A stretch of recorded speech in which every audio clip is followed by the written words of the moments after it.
This is Cruise Radio. I cruise a lot, and I always sail with travel insurance. You should, too. Get a free quote today at tripinsurance.com. Here we go. Broadcasting from the tripinsurance.com studios in Jacksonville, Florida, this is Cruise Radio.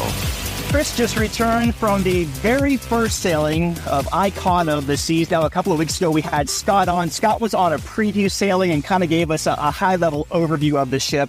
But Chris was actually on for the 7-night cruise. It was an Eastern Caribbean voyage out of Port Miami. And Chris joins us on the line. How you doing, my friend? I'm doing well, Doug. Thanks for having me on. Yeah, for sure. I'm excited to talk to you about this ship to kind of get your perspective for being on it 7 days and comparing it to Scott a couple of weeks ago. Before we get to the ship itself, you live out on the West Coast over in the California area. So give us some pre-cruise thoughts. Like, what made you want to take this 7-nighter on Icon? Was it like most people would think because it's the biggest ship in the world? Yeah, I mean, I've had a bunch of friends who have gone on maiden voyages before on other Royal Caribbean ships and other cruise lines, and they sold me on just the fun that it is to be on a brand new ship, the sort of just vibe and buzz, something that no one else has really ever gotten to experience. And so I was like, you know what, why not do a maiden voyage, not only on a brand new ship, but literally the world's largest cruise ship ever built, and something completely and totally different for Royal Caribbean, you know, a completely brand new class of ship.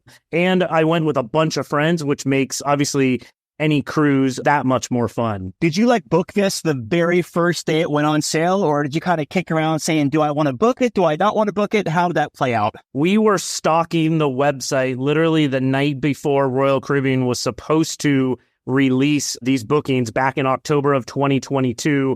Literally 10 o'clock, I think it was on a Sunday or Monday night, I happened to see at 10 p.m., all of a sudden bookings opened, and I started texting my friends feverishly, like, okay, what sync room do we want? Where do we want to go? Like, how are we going to do this? How are we going to break it all up? So literally within 10 or 15 minutes of it showing up on the website, we had it booked. And I will say I'm very glad we booked it when we did, because prices ever since then have continued to rise just because of the demand and the popularity of this cruise ship. They've done an incredible job marketing it and just really building the anticipation for it. So very happy. Although I've never booked a vacation that far in advance, it was definitely well worth the wait. So you make your way from California to South Florida.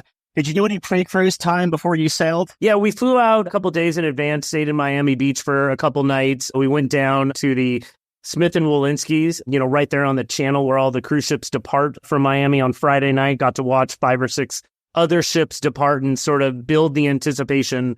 You could see Icon just sitting there at the port in the distance. And so it was a fun way to sort of start what was going to be a great cruise. So it's time to board Icon of the Seas. You make your way down to Terminal A, Royal Caribbean's terminal in Port Miami.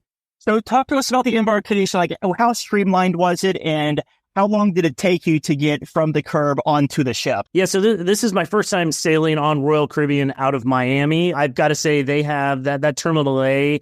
Everything is so seamless and so easy.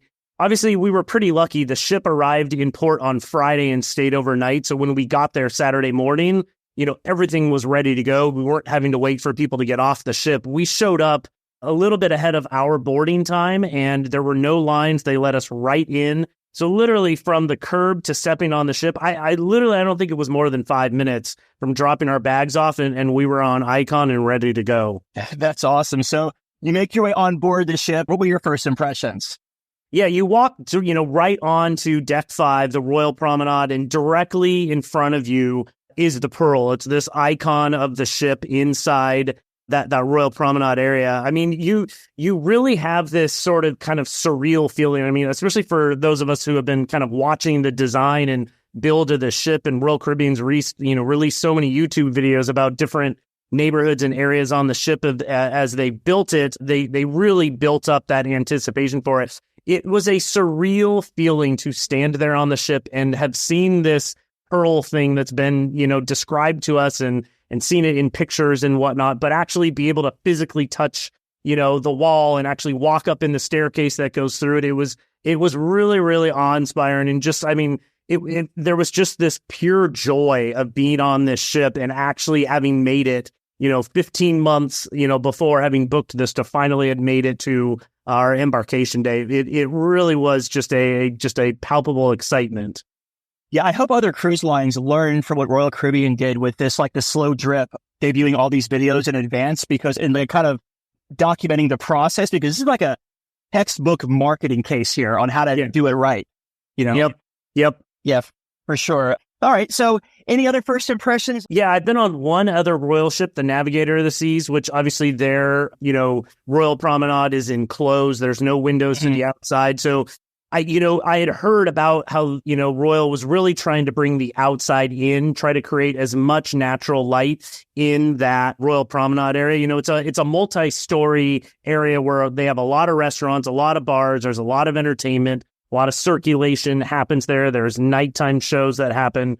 And it really was a great place to hang out during the day, because you had these 2 or 3 story tall windows on either side of the Royal Promenade that you could sit out and just look at the ocean as you were sailing. There were, exterior parts as well, right outside of those, where you could sit on a couch and enjoy a beverage and just kind of look off into the distance. It really made it an inviting sort of like, it wasn't like this dark mall or anything that, was enclosed. It really got that connection to the ocean, which I think that's what they were really going for in this particular design.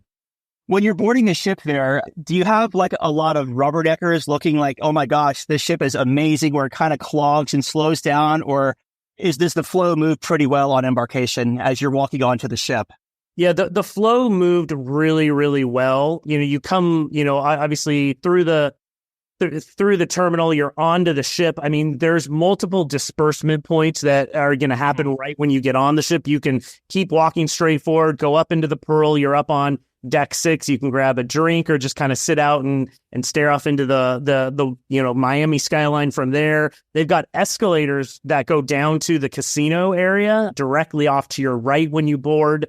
And then, multiple different staircases. And this is just within kind of the Royal Promenade area that you can get to other places on that 2-deck area. I mean, the circulation on this cruise ship, the way that they designed it for people to be able to get between those main kind of lower deck areas between deck 4 and deck 8. I mean, absolutely genius design. I mean, it's not like there's just one staircase or one elevator banker, at the far ends of the ship. I mean, you literally could navigate this area. You could literally enter on deck 5, go up to the Pearl, grab a drink, and then they've got another staircase that takes you directly up to Central Park. So you don't have to leave that center area of the ship and go down to an elevator or another staircase to actually make it all the way up to Central Park from the Royal Promenade, which was just an ingenious design. Yeah, I like how they have an escalator going down to the casino. They're like, we're going to make sure you get to the casino. Well, let's talk about your stateroom you had booked on this 7-night cruise. So what kind of stateroom did you have, and what were your thoughts throughout the week? Yeah, so I sailed with 2 of my friends, Peter and Kitra. They have a YouTube channel called Ordinary Adventures. So we wanted a little bit of extra space. There's 3 adults. So we were very lucky. We were able to book a family infinite ocean view balcony. This is the room, if you've seen the pictures or the renderings, this is the rooms with the 2 bunk beds.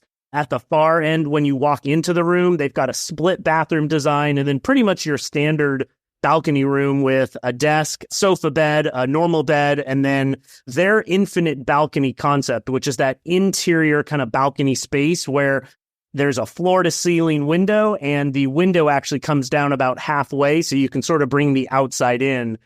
I think for 3 of us, there was a family of 5 staying in the room next to us. I think great. I mean, an absolute great design. What I really loved about the bunk bed area was both beds can sleep adults, although if you're a bit more than kind of 5'10" or 5'11", you may have a difficult time sleeping, but I'm just over 5'8" and fit just perfectly in the bunk beds. Each one comes with, its own USB ports to plug into, plus a TV. And there's a full kind of ceiling to floor curtain that pulls closed. So the kids want to be watching TV or playing video games till 3 a.m. and the parents are sleeping. Very, very good separation. I think the only kind of knock that I would give on the cabin design itself, I mean, very good storage, some kind of interesting choices. Instead of putting drawers in, they have kind of baskets that you pull out to put stuff in. The main thing that I found kind of difficult was they have a split bathroom concept, which is, in theory, really good. You've got a toilet and a sink in one room, and then a sink and the shower in the second room. The issue is the room with the shower and the sink, you could barely turn around to dry off once you got out of the shower. We all ended up either going into the room with the toilet or just going into the back area by the bunk beds and sort of drying off to be able to have room to kind of reach down and actually dry yourself off. I think that's the only big knock on the room is the space in the bathroom is really tight. I almost would rather have them just had a large single bathroom to be able to have more circulation space in the bathroom. I'm curious about your infinite veranda you had there because, like you said, it kind of rolls down halfway or slides down, whatever you want to say. Did you try to open it in the Caribbean at all where it maybe like fogged up your cabin or like caused any like humidity issues inside of your cabin? Yeah, I think it's exactly like what people have talked about. If you are at sea and you're moving and it's a nice day, we did the Eastern Caribbean, sailing down to St. Kitts and St. Thomas. Sea days were great. You had it down. The breeze was coming in. It felt great. The air conditioning does turn off, so that caused a decent amount of humidity. Although when we were parked in port, we did lower the window. I think it was in St. Kitts. We lowered the window and it very quickly got hot and humid in there. Then when we brought the window back up, like you said, there was a bunch of humidity and it kind of fogged up the window. So not the best thing to use when you're in port. Although I think if you're in port and you're on your exterior balcony, it's going to be hot and humid out there anyway. So, I'm sure in Alaska, that would be an absolute, amazing feature to have. But when you're in the Caribbean, not the best when you're in port. Let's talk about the dining options on board Icon of the season. We'll start like we always do at the buffet area, the Windjammer. How was the selection there? How was the passenger flow? Because when Scott was on it a couple of weeks ago, obviously it wasn't at full capacity, so only half of the Windjammer was open. So what was your experience up there as far as the food and the flow for the passengers? Yeah, so we were told we were about 80% full, so somewhere around 5,700 people on the ship out of, just over, I think 75 or 7,600 is like actual full capacity. The Windjammer's great. You've got the two sides like you described. Both of them were open. We ate there both on embarkation day lunch and also for breakfast, other breakfast, lunch, and dinners. Tons of stations. I mean, basically the great variety that you're going to find in most Oasis class Windjammers, you're going to find there. Really good gluten-free options, a totally separate kind of island with all of that. Drink stations, bar service, tons of seating. I think it's their largest Windjammer at sea, obviously for the largest cruise ship. Circulation, not a problem. I mean, what embarkation day lunch can be like. They were serving, lobster and filet and a lot of really special kind of things that I think a lot of people wanted to grab on that first day and did not have a problem grabbing food pretty quickly and finding a place to sit. Outside of the Windjammer, as far as like not the main dining room, not specialty dining, but like grab and go type places, hot dogs, pizza. Talk to us about any of that you might have done. Yeah, so we tried, with my friends having a YouTube channel, we certainly tried just about every single dining location on this ship. So you've got the kind of normal kind of park cafe, which is in Central Park. They replaced the Cafe Promenade with Pearl Cafe. These are places where you can go grab a sandwich, salad, grab and go type of items, bakery stuff in the morning. I really liked the Pearl Cafe in the morning because they had sort of those Starbucks style sandwiches, the breakfast sandwiches that you could grab really quick when you're on the go if you wanted to get into port. You've got places like Sorrento's Pizza on the Royal Promenade. You've got El Loco Fresh up on the pool deck, certainly a staple of Royal Caribbean ships. One of the new things that they had up on the pool deck was the Aquadome Market. So these are food stalls. They had crepes. They had kind of a place called Ginger, which is like a Panda Express. They had a sandwiches and salad place. They had a mac and cheese bowl place. And then they had a feta, which is kind of like a make your own Mediterranean wraps and bowls, all included. Super easy to just walk in there, go to the different stalls. They're smaller portions, which is meant so that you can kind of create a meal out of several different things, but great access up in the front of the ship, up by their new Aquadome area. And just like a great alternative if you're on the pool deck and you don't want to either go over to the Windjammer or go have El Loco Fresh. You've got quite a variety of food there, which was great to eat. And then if you're down in the kind of new family area, which is called Surfside, it's kind of on decks, kind of 6, 7 at the back of the ship. They have an all-day buffet there that's included. It's very much geared towards kids. They've got pizza and hamburgers and chicken fingers and hot dogs. but it is an all-day buffet and it's located down there. So you're not having to go up to deck 15 to the Windjammer or elsewhere on the ship. You've got young kids and they're playing in the pool or on the water slide or play structure down there. You can easily grab food for them and not have to leave that area, which I thought was a great design for that. You can literally eat there for lunch and dinner. It's open till 10 or 11 at night. So it was a great place to just go grab a snack during the middle of the day as well. Oh, very cool. So the main dining room, talk to us about that experience. Yeah, so we had lunch in there and we had dinner in there, mostly just, only one time each, mostly because there are so many food, dining options on Icon that we wanted to pretty much try everything. Great service, great food. I will say we went on Italian night. Royal Caribbean has switched over to, instead of having sort of classics every night, they have a rotating menu, which has a different theme every night, from Mexican night to Caribbean to Italian. We went on Italian night. I will say I had the chicken parm in in the main dining room. The night before, we had gone to Giovanni's, which is an upcharge restaurant, one of their specialty restaurants. The chicken parm in the main dining room, way better than what we had at Giovanni's. And in fact, all three of us at Giovanni's, we were not very impressed with that. Great service, great food in the main dining room, which I had more time, a whole other week to go explore more of the menus that they offer. But certainly very easy to get in, quick service, quick food. It didn't take that long, and just a really enjoyable experience.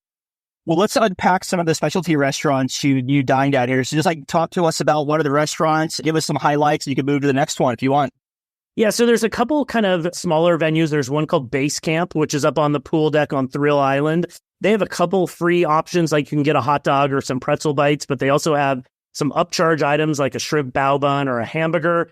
It's a little pricey when you're paying, $7 to $10 for these items. You're up on the pool deck. It's like, you would think this would be included. Wasn't the best food either, so I could easily see them maybe trying to revamp that particular menu.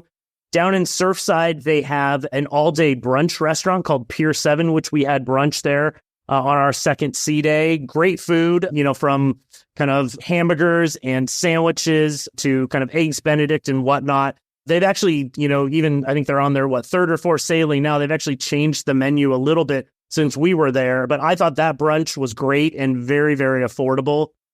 For kind of lunch one day, we went to Azumi in the park, which is essentially a walk-up counter to their Azumi restaurant. This Azumi had both the hibachi tables as well as the standard restaurant tables. But for lunch and dinner, you can walk up and just go up to the window and order kind of a sushi bento box, different sushi and sort of accompanying sides with that. And then they also have bubble waffle ice cream cones that you can get there as well. So the portions weren't super large, but get fresh sushi in just a couple of minutes from a grab and go window and be able to sit in Central Park and have that. That was a great alternative for something to do at lunch.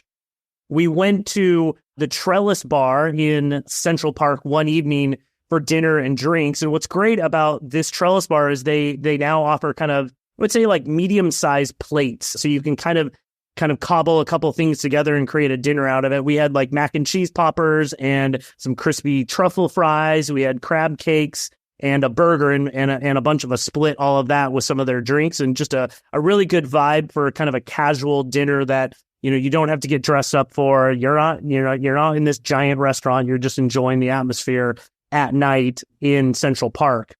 Probably our favorite, and then we did do Giovanni's one night, one of their, specialty restaurants, like I said, wasn't the best food. I heard from friends that did Chops, loved that. They have a new Icon exclusive menu, which has different cuts of steak like Wagyu and Tomahawk that you can add in addition to kind of the included options. But I think by far and above, our favorite dining experience of the trip was we went to the Empire Supper Club. You've probably heard about it or maybe seen it. This is the kind of $200 a person plus tax and tip on top of that, kind of roughly 3-hour dining experience. It's kind of themed to a New York jazz club, seats just under 40 people. So it's a very intimate dining experience. It is I would say an 8+ course dining menu that has very approachable food offerings. It's not like a chef table, which, some of the food offerings can be a little bit out there for most palates. This definitely is stuff that people, having oysters, having ravioli, having some, a Caesar salad. This is definitely stuff that's very approachable for, all ages and dining palates. And for that $200, not only did you get like an 8+ course, dining, food that came with that, every course came with its own signature cocktail.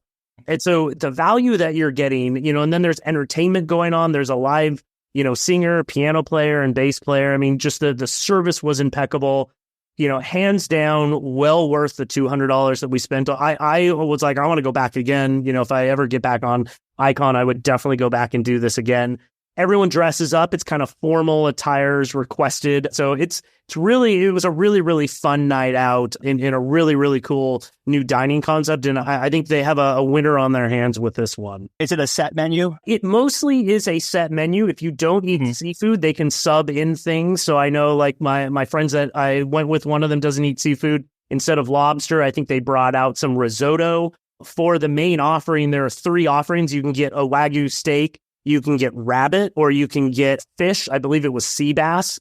And for 2 of those, for the sea bass, they have a different cocktail than for the steak and the rabbit. But for the most part, I think the dessert also, you could choose from cheesecake or a chocolate dessert. So, but for the most part, they do offer some concessions if you have some dietary issues or things that you just don't want to eat. Did y'all have any kind of like food or drink package, or I guess dining package going into this? So we did not do any of the dining packages. We simply bought up for the Empire Supper Club, and then we paid for the Giovanni's. I think just because of there's so many included offerings on this ship, we really wanted to try, especially all of the new places. I think most of their specialty restaurants, and they really only have, Azumi, Hooked, Chops, and Giovanni's. They exist on other ships, and we've tried those before. So we weren't super interested in that. On the drink package, yes. My friends Peter and Kitra both got the alcohol drink package. I got the soda package. So we were able to try pretty much every drink. We tried to go to, I think there's 20+ bars across this ship, but we tried to go to at least each bar once to try a drink, and it made it a lot more fun, I will say. So Royal doesn't make everyone get the drink package in their room? They don't. It was interesting when I called them up and I said, hey, I don't really want to buy the drink package. Is it okay if my 2 friends do it, and can I buy the soda package? They allowed me to do that. So little pro tip, they're definitely a little bit flexible on that if you ask nicely. And how was the sea day as far as, you mentioned you weren't at full capacity, but how was it as far as crowds and congestion for you? Yeah, this is one great thing about the ship. They have found a way to create all these sort of distinct, intimate neighborhoods all over the ship and really spread them out so that if you show up at 9 a.m. or 2 p.m. and you're looking for a place in the sun or in the shade, there was plenty of available seats and different seating options all throughout the different areas of the ship. I think one thing that really helped with it was putting the family neighborhood down on deck 7. So you're taking a lot of those families that might have been on the main pool deck and kind of shifting them down towards the back of the ship, so that up on top of the ship, you've got, kind of the Thrill Water Park with the 6 water slides, plenty of seating all around that area, where they also have the Flow Rider. And then they chose to do the very back of the ship. They transformed that into the adults only area called the Hideaway, which has, two hot tubs, a giant infinity edge pool, its own bar back there. We kind of pool hopped all throughout the different sea days and would go from the swim and tonic swim up bar to the Hideaway into the main pool area. Never had an issue finding chairs to put our stuff down on and relax on and then jump in the pools. It was, they have done a great job designing this for now. Put another couple thousand people, it could potentially be a little bit of an issue if you're trying to go out in the middle of the day and find 5 or 6 chairs right next to each other. But I think at the capacity that they're running right now, it's like not a problem at all. Nice.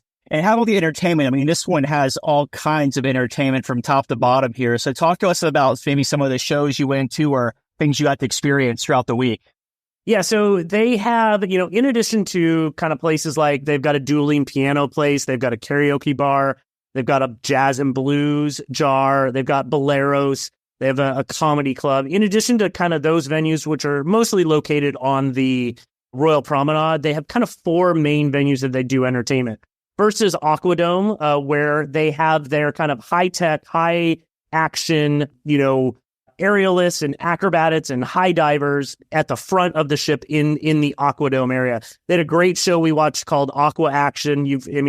Just amazing. They've got Kuka arms that are doing lighting and projection effects all throughout the theater. You've got high divers jumping from 40 or 50 feet up in the air. You've got, slackliners that are jumping around. They do obviously some water ballet and some synchronized swimming. Just an incredild show. They had filled the pool literally 10 days before we saw that show. So they had, they're just starting to tweak this and really roll it out. We'd heard from Nick Weir, who's the kind of head of entertainment for Royal Caribbean, that they were maybe about 70 to 80% done with that show, but they've got a lot more stuff that they'd like to add in over the coming months. So it'll be fun, hopefully, to get back on there one day and be able to see what the full show looked like. And then they had a second show that they hadn't even practiced yet that'll eventually appear there. Their second venue is called Absolute Zero. So that's a venue, that's their ice skating arena, but they also can use it for they can put a floor over it and do kind of different game shows in there. We did Crazy Quest in there. You can also do laser tag throughout the cruise ship during the day in there. But they have two ice skating shows, one called Starburst Elemental Beauty, the other one called Once Upon a Time, the King's Royal Ball. One's a little bit more geared towards kids. That's the King's Royal Ball one. That's a kind of famous fairy tales and sort of a surprising twist in that show. These are just, these are pretty much Olympic level ice skaters that are skating on a moving ship. It's sort of an oval kind of round shape, which is a different design from most of their ice skating arenas, which tend to be, rectangular in shape. They not only projected in the theater on the back wall, but also on the ice itself. It was, the technology that they're using in these shows, they're literally taking everything out of the toolkit and throwing it at these shows to really create just such an immersive, just an incredible experience. The third venue that they use, which is interesting, is the Royal Promenade. It's a huge, long, 300 or 400 feet long, or actually probably even longer than that, Royal Promenade area. They do kind of a nighttime one-hit wonders dance party in there one of the nights. And then during the day, they did they called it the Ships Ahoy Parade. So you've got 100 cast from all over the ship that come and, they portray different scallywags and swashbucklers and sailors from all different types. And they've got these floats that essentially kind of move down the Royal Promenade. 15, 20-minute shows, super fun for the kids and families. I was really, really, if you've been to Disney and you've seen a parade on Main Street or whatnot, you're talking this level of quality production inside a cruise ship.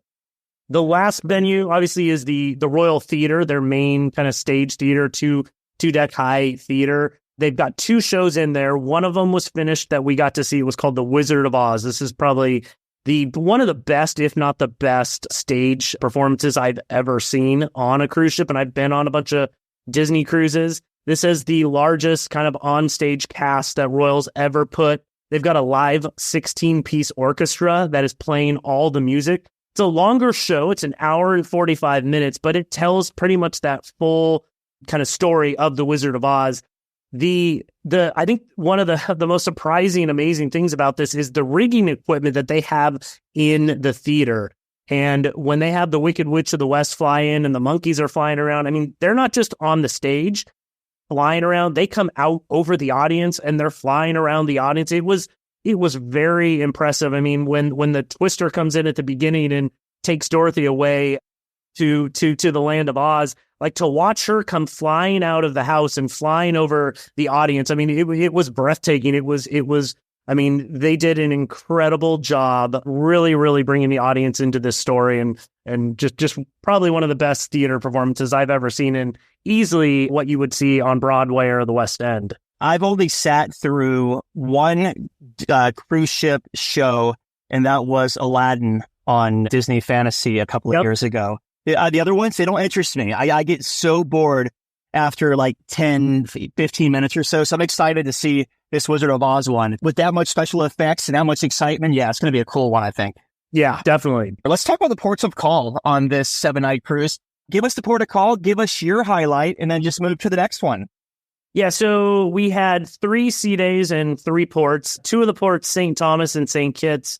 We really were there for the ship. The ship was the destination for us on this cruise.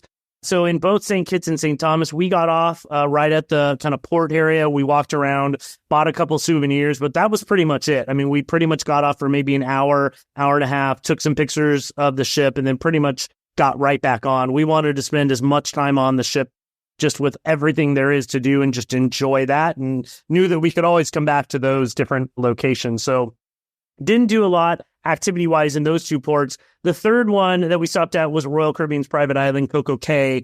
I had never been to Perfect Day before. I had been on one other Royal ship out of the West Coast, which obviously doesn't go to the Caribbean on those sailings.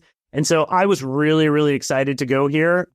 We had friends who very generously got so Royal Caribbean created a new area of Coco Cay called Hideaway Beach, and it just opened on our sailing. We were the first ship to visit with paying guests this area. It's an adults only area that has a giant pool with a DJ, and they've got obviously a beach area. They've got a bunch of different food offerings, several bars in that area. They also have an area called the Hideout, which is a kind of 10 cabanas connected together with an infinity edge pool that you can swim in between all the cabanas.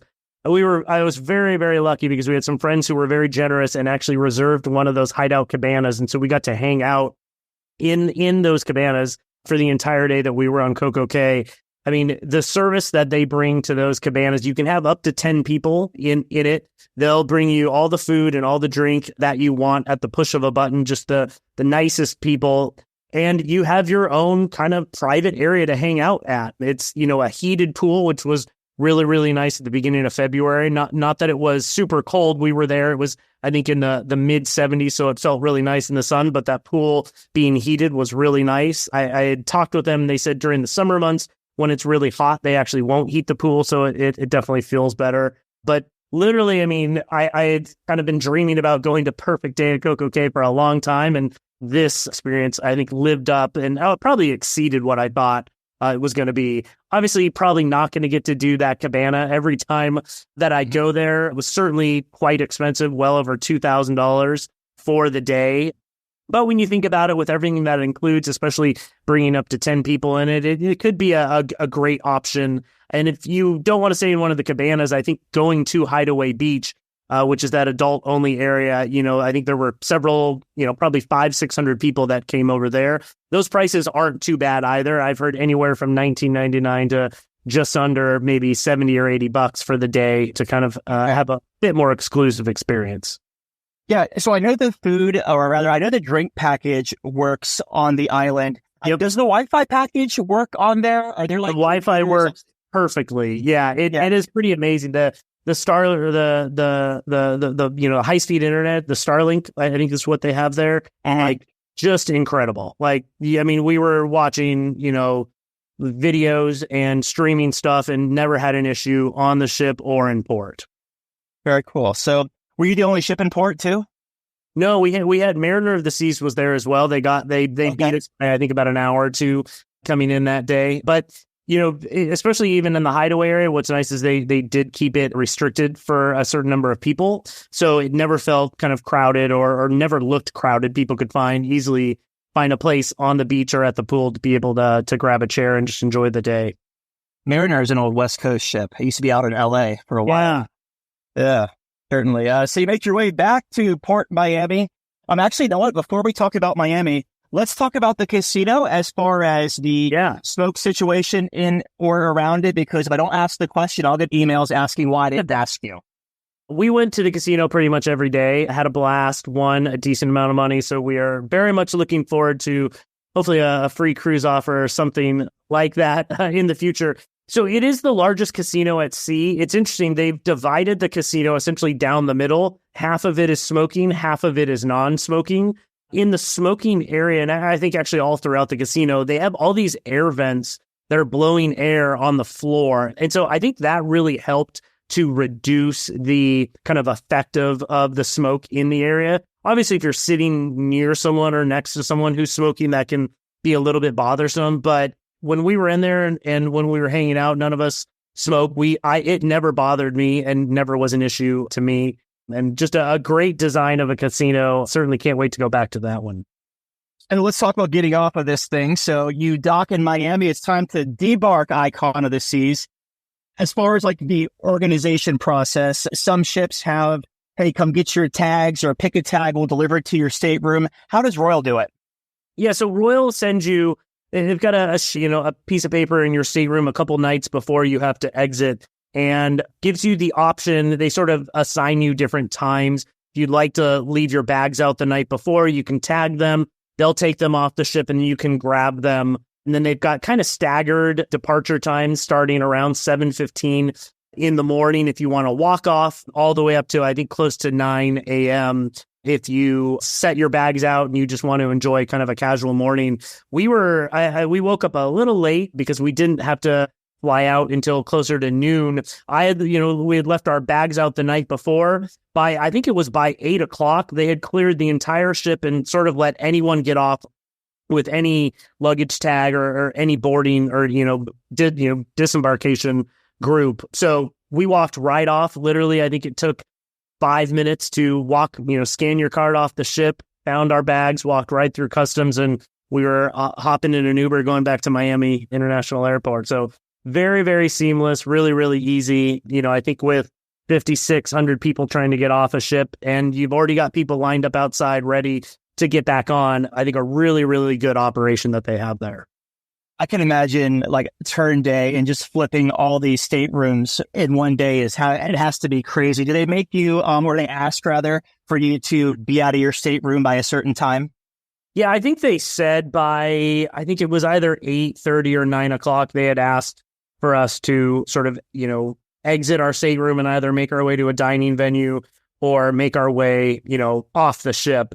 They certainly were ready to get people right back on that ship. I mean, we boarded just after, I think it was 10:30. So I'm sure they had people eager and ready to get back on that ship, 10:30, 10:45. So yeah, needing to be able to quickly turn over those rooms. Freaking amazing how they do that, right? It is. It is a machine. I mean, we woke up. You start, you walk off the ship and you're walking by all these rooms and they've got, half of them already done. They've got all the bed, changed over. It is amazing to see how efficient and just how professional those people are that take care of your staterooms. Just great people.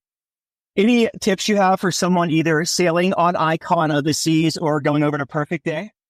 Yeah, I think the couple tips would be, one, if you get on, I think like any ship, but especially Icon, when you get on that first day, it may seem a little bit crazy, especially if you're trying to go up to the Windjammer. Just remember there are a lot of other included food venues that are going to be open, like Sorrento's Pizza, Park Cafe, Pearl Cafe. You can go to the Aquadome. El Loco Fresh is open. I will give a huge props to Royal Caribbean. Their elevator situation on this cruise ship is probably the best I've ever experienced. They have destination elevators where you simply go up to a touchpad and tell it the deck that you want to go to, and then it directs you to an elevator to get into. Like, never had to wait for an elevator, never had to sort of stop at every single floor trying to get up to the deck that you're going into, was never crowded in there. I mean, very, very efficient. I think the other thing, just especially on Icon, because there's so much to do, there's so many things that you may want to book in advance, from dining options to the food venues. I did the Crown's Edge, which is the kind of zip line off the side of the ship. I had to book that in advance as well. You kind of have to stock the app and just look for things as they start to publish those available time slots to book. So join a Facebook group, and there are going to be probably people who are stalking it even more than you that'll kind of alert you to when things open up so you can book them and you don't miss them. Obviously, if you don't book everything ahead of time, they did have space once you got on the ship, but not everything may be available. So yeah, I think those are my two, probably the biggest tips. I would probably also add, maybe check out Ordinary Adventures YouTube channel, because it sounds like they shot a lot of stuff on there. Yeah. They've I think released now at least 2 of their videos. They should have another probably 3 or 4 videos coming from the ship. They've got other YouTube channels, Mouse Vibes and Random Racist, which have great content. We were all together on the ship as well. So just a wealth of information out there for how to just make your best cruise on Icon of the Seas. Yeah, and we'll link to the Ordinary Adventures, the YouTube channel, on the show notes on cruiseradio.net. And looking back on this sailing, Chris, what was the biggest highlight for you on this 7-night aboard Icon of the Seas? I think for me, I've never gone on a cruise with so many of my friends. And so getting to be on vacation for 7 days with all of them was so much fun. But then the vibe and buzz about being on a brand new cruise ship on the inaugural of a ship just created even more excitement. And then as someone who watched a lot of cruise content during the pandemic, getting to meet so many other very popular and well-known cruise channels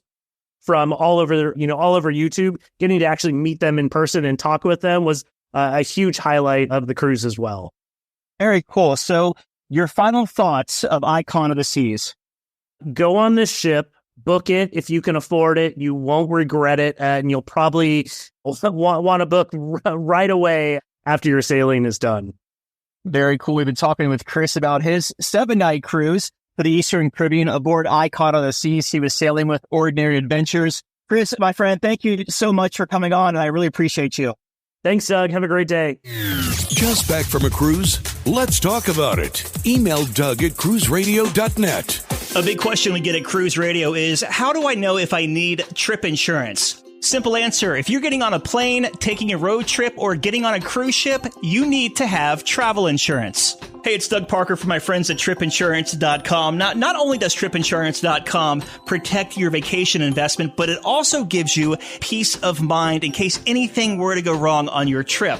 How do they do it? They offer 3 different types of trip insurance policies. Good, better, and best. One policy for every vacation budget. But it doesn't just stop there. They're up to 40% lower when you shop around on other comparison sites. Plus, tripinsurance.com offers 24-hour customer support before, during, and after your trip, online claims assistance, and travel alerts to let you know what's going on at your destination. But find out for yourself. Check out tripinsurance.com. All right, Dougie, let's see what we got for you, buddy. Cruise Radio is produced at the tripinsurance.com studios in Jacksonville, Florida. Get cruise news, ship reviews, and money-saving tips every Thursday on Cruise Radio. If you've enjoyed this episode, please subscribe to the show. If you want to help spread the word, give Cruise Radio a 5-star review. Find Cruise Radio where you listen to your favorite podcast or online at cruiseradio.net. I'm your announcer,